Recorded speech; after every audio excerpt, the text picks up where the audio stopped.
Good afternoon student. मागील तासाला आपण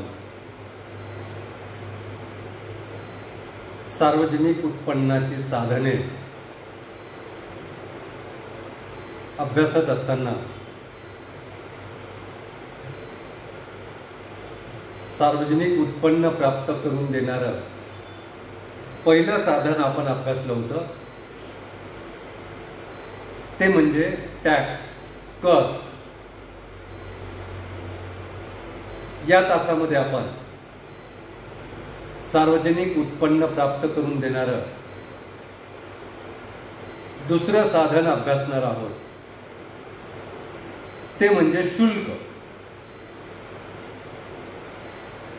शुल्कला आपण इंग्रजीमध्ये फीस असं म्हणतो. आता शुल्क म्हणजे काय हे समजावून घेऊया. कारण शुल्क हे सरकारला उत्पन्न प्राप्त करून देणारं एक महत्त्वाचं साधन आहे. त्यामुळे शुल्क म्हणजे काय हे सुरुवातीला आपण पाहूया.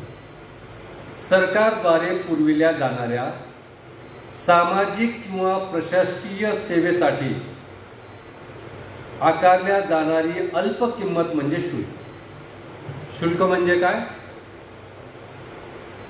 सरकारद्वारे पुरविल्या जाणाऱ्या सामाजिक किंवा प्रशासकीय सेवेसाठी आकारल्या जाणारी अल्प किंमत म्हणजे शुल्क. म्हणजे शुल्क आकारण्यासाठी सरकार जनतेला सामाजिक किंवा प्रशासकीय सेवा प्रदान करते आणि ती सेवा प्रदान करीत असताना ज्या व्यक्तीला ती सेवा उपभोगायची आहे त्या व्यक्तीला सरकारने अल्प किंमत जी आकारलेली आहे, अल्प किंमत म्हणजे शुल्क जे आकारलेलं आहे, ते शुल्क त्या व्यक्तीला सरकारला द्यावं लागतं. आणि ते शुल्क दिल्यानंतरच सरकारद्वारे जी सामाजिक किंवा प्रशासकीय सेवा जनतेला प्रदान केलेली आहे ती सेवा शुल्क देणाऱ्या व्यक्तीलाच ती उपभोगता येते. अन्य व्यक्तीला ती उपभोगता येत नाही. म्हणजे शुल्काचं स्वरूप कसं असते तर ते ऐच्छिक असते. शुल्काचं स्वरूप कसं असते? ऐच्छिक असते. जसं एखादी वस्तू उपभोगणं ऐच्छिक असतं तसं त्या ठिकाणी शुल्क सुद्धा ऐच्छिक असतं. एखादी वस्तू जर आपल्याला विकत घ्यायची म्हटलं तर ती तुमच्या इच्छेवर अवलंबून असते. त्या वस्तूची किंमत देऊन तुम्हाला ती वस्तू विकत घ्यावी लागते. तसंच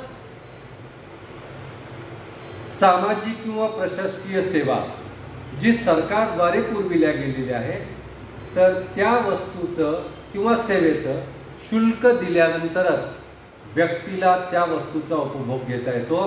म्हणजे शुल्काचं स्वरूप हे ऐच्छिक असतं, ते कंपल्सरी नसतं. कर हे कंपल्सरी असतात.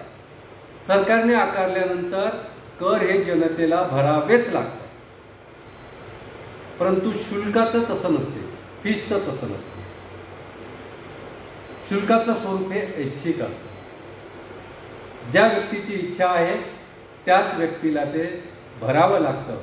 ज्या व्यक्तीची इच्छा नाही त्या व्यक्तीला ते शुल्क भरण्याची आवश्यकता नाही.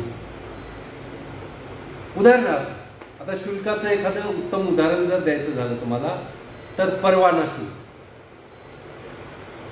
समजा तुम्हाला एखादा उद्योग स्थापन करावा. हा उद्योग स्थापन करण्यासाठी त्याची परवानगी घेण्यासाठी तुम्हाला त्या उद्योगाचं परवाना शुल्क भरावं लागतं. परवाना शुल्क भरल्यानंतरच तुम्हाला उद्योग स्थापन करण्याची परवानगी मिळू शकते. आणि ज्या व्यक्तीला हा उद्योग स्थापन करायचा नाही त्या व्यक्तीला हे परवाना शुल्क भरण्याची गरज नाही. म्हणजेच शुल्क हे ऐच्छिक असतं. ज्या व्यक्तीला उद्योग स्थापन करण्याची परवानगी घ्यायची आहे त्याच व्यक्तीला ते फीस किंवा शुल्क भरावं लागतं. अन्य व्यक्तीला ते शुल्क भरण्याची आवश्यकता नसते. त्यानंतर नोंदणी शुल्क. आपण एखादं घर घेतलं, एखादा प्लॉट घेतला तर त्याची नोंदणी करावी लागते. त्याचं नोंदणी शुल्क आपल्याला भरावं लागतं. ज्या व्यक्तीनं असं घर किंवा प्लॉट घेतलेला नाही, त्या प्लॉटची नोंदणी त्याच्या नावाने त्याला करायची नाही, अशा व्यक्तीला नोंदणी शुल्क भरण्याची आवश्यकता असते. तसेच शिक्षण शुल्क. ज्या व्यक्तीला शिक्षण घ्यावयाचं आहे त्याच व्यक्तीला ते शिक्षण शुल्क भरावं लागतं. त्याच व्यक्तीला त्या शिक्षणाचा लाभ होऊ शकतो, उपभोग मिळू शकतो. ज्या व्यक्तीला शिक्षण घ्यायचं नाही त्या व्यक्तीला शिक्षण शुल्क भरण्याची आवश्यकता नसते. तसंच शुल्काचं आपल्याला चौथं उदाहरण देता येईल ते म्हणजे चिकित्सा शुल्क. आरोग्यविषयक चिकित्सा करण्यासाठी ज्या व्यक्तीला आरोग्यविषयक चिकित्सा करून घ्यायची आहे त्याच व्यक्तीला ते चिकित्सा शुल्क भरावं लागतं. इतर व्यक्तींना ते चिकित्सा शुल्क भरण्याची आवश्यकता नसते. म्हणजे अशा पद्धतीनं शुल्क हे ऐच्छिक असतं. ज्या व्यक्तीला त्या प्रशासकीय सेवेचा लाभ घ्यायचा असतो, उपभोग घ्यायचा असतो, त्याच व्यक्तीला ते भरण्याची आवश्यकता असते. इतर व्यक्तीला शुल्क भरण्याची आवश्यकता नसते. म्हणून शुल्क हे ऐच्छिक असते. आता शुल्काची उद्दिष्टे काय असतात? सरकार शुल्क का आकारते? त्यामागची काय उद्दिष्टे असतात? तर सरकारच्या उत्पन्नात वाढ करणे हे शुल्क आकारण्यामागील सरकारचं एक उद्दिष्ट असतं. सरकार जी समाजाला सेवा प्रदान करते, सामाजिक सेवा प्रदान करते किंवा प्रशासकीय सेवा प्रदान करते, ती सेवा निर्माण करण्यासाठी सरकारला प्रचंड प्रमाणात खर्च आलेला असतो.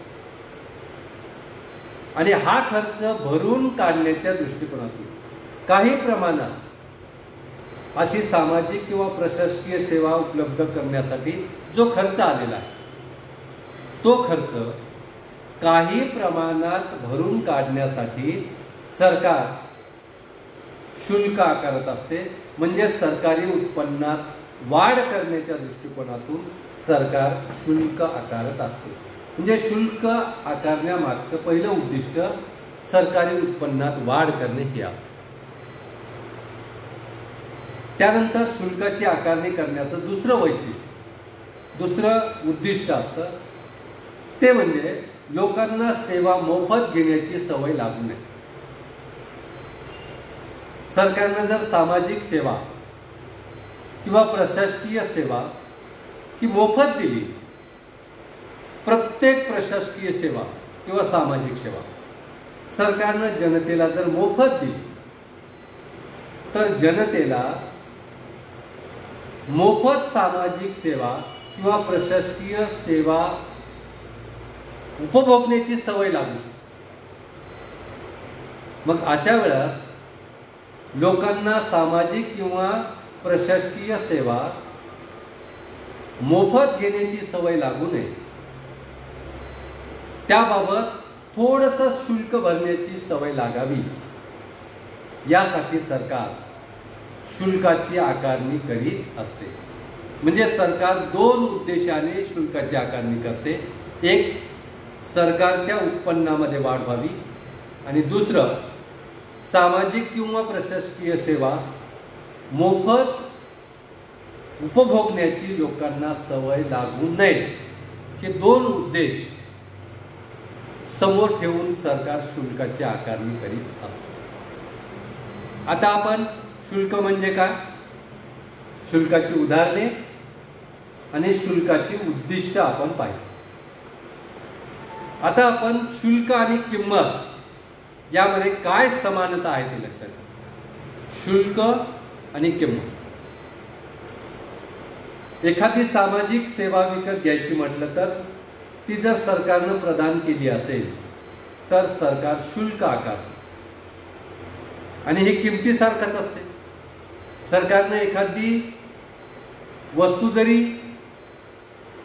उद्योग स्थापन करून निर्माण केली आणि ती जर जनतेला पुरवावयाची म्हटलं तर सरकार किंमत आकारत असते.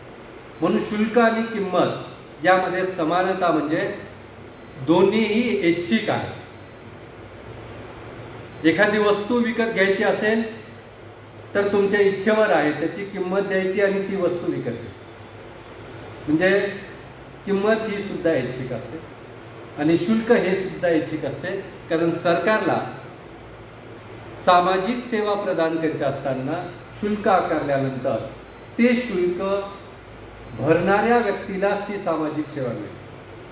म्हणून ज्या व्यक्तीला ती सामाजिक सेवा घ्यावयाची आहे, उपभोगावयाची आहे, अशा व्यक्तीला शुल्क भरावं लागतं. इतरांना शुल्क भरावं लागत नाही. म्हणजेच शुल्क आणि किंमत यामध्ये समानता अशी आहे की दोन्हीही ऐच्छिक आहे. इच्छा असेल तरच त्या ठिकाणी तुम्हाला ते द्यावं लागतं आणि त्या वस्तूचा किंवा सेवेचा उपभोग घ्यावा लागतो. तर शुल्क आणि किंमत यामध्ये फरक काय आहे, असमानता काय? तर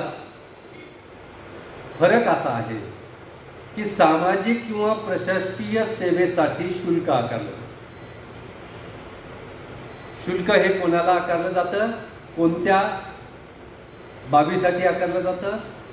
सामाजिक सरकारद्वारे जी सामाजिक किंवा प्रशासकीय सेवा पुरविल्या जाते त्यासाठी शुल्क आकारलं जातं. आणि किंमत कोणासाठी आकारली जाते तर किंमत ही व्यावसायिक सेवेसाठी आकारली जाते. किंमत ही व्यावसायिक सेवेसाठी आकारली जाते तर शुल्क हे सामाजिक किंवा प्रशासकीय सेवेसाठीच आकारले जाते. म्हणून शुल्क आणि किंमत यामध्ये ही तफावत आहे की सामाजिक किंवा प्रशासकीय सेवेसाठी शुल्क आकारलं जातं आणि किंमत मात्र व्यावसायिक सेवेसाठी आकारली जाते. आता शुल्क आणि किंमत यामधील समानता आणि असमानता आपण पाहिली. आता आपण कर आणि शुल्क यामध्ये काय फरक आहे, यामध्ये काय तफावत आहे ते आपण पाहूया. शुल्क सामाजिक व प्रशासकीय सेवेचा काही खर्च भरून काढण्यासाठी आकारले जाते. शुल्क जे आहे ते सामाजिक किंवा प्रशासकीय सेवेचा काही खर्च भरून काढण्यासाठी आकारले जाते. तर कर हे संपूर्ण समाजाच्या हिताच्या परिपूर्ततेसाठी आकारलं जातं. पहा, शुल्क हे सामाजिक व प्रशासकीय सेवेचा काही खर्च भरून काढण्यासाठी आकारले जाते.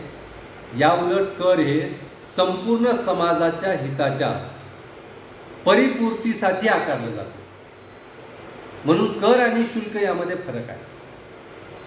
शुल्क हे ज्या लोकांना त्या ठिकाणी सामाजिक किंवा प्रशासकीय सेवा घ्यायची आहे त्याच व्यक्तीकडून त्याचा काही प्रमाणात खर्च भरून काढला जातो आणि कर आकारून संपूर्ण समाजाच्या हिताच्या परिपूर्तीसाठी त्या ठिकाणी कराची आकारणी केली जाते. अशा रीतीने कर आणि शुल्क यामध्ये सुद्धा फरक आहे. त्यानंतर लाभाच्या संदर्भात जर आपण फरक पाहिला कर आणि शुल्क तर त्यामध्ये आपल्याला असा फरक दिसून येतो. शुल्क देणाऱ्याला लाभ होतो ज्या व्यक्तीनं एखाद्या सामाजिक किंवा प्रशासकीय सेवेबद्दल शुल्क भरलेलं आहे त्या व्यक्तीला त्या सामाजिक किंवा प्रशासकीय सेवेचा लाभ होतो. परंतु कर भरणाऱ्या व्यक्तीला अशा सामाजिक किंवा प्रशासकीय सेवेचा लाभ मिळतोच असं नाही, कारण हे व्यापक समाजहिताच्या दृष्टीने कर भरलेला असतो. तर अशा पद्धतीनं आपण या तासामध्ये शुल्क म्हणजे काय, शुल्काची उदाहरणे, शुल्काची उद्दिष्टे, शुल्काचं स्वरूप, शुल्क आणि किंमत यामधील समानता आणि असमानता, तसेच कर आणि शुल्क यामधील असमानता आपण अभ्यासलेली आहे. तर या ठिकाणी आपण थांबूया. म्हणजेच आपण मागील तासामध्ये आणि या तासामध्ये सरकारला उत्पन्न प्राप्त करून देणारी सरकारच्या उत्पन्नाची 2 साधनं अभ्यासलेली आहेत. एक म्हणजे कर आणि दुसरं म्हणजे शुल्क. तर या ठिकाणी आपण थांबूया. धन्यवाद.